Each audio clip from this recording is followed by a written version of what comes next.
Alright, so we're back here, and so these are the user controls that an operator would use to control the machine.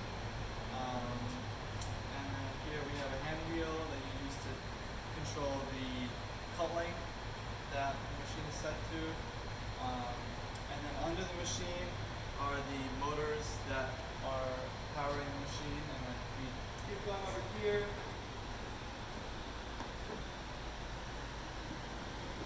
this is where the main hydraulic space is. So there's a bunch of valves and different components that control the hydraulics of the machine. Here is the control panel with most of the electronics. So that would be like the motor starters and the transformer and whatever else is part of the electronics. And then if we move over here, the other side,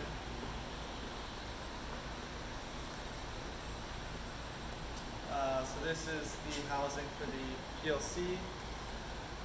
So if we come down here, this is the PLC.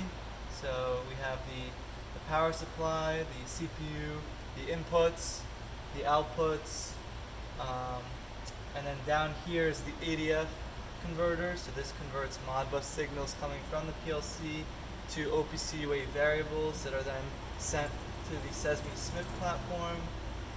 And over here we can see I have my computer connected to the PLC, so we can actually see live data coming from the PLC. So if an operator would need to debug something or modify anything manually, they could do this here. And this is all part of the Click PLC software that's used to program the machine. So, yeah.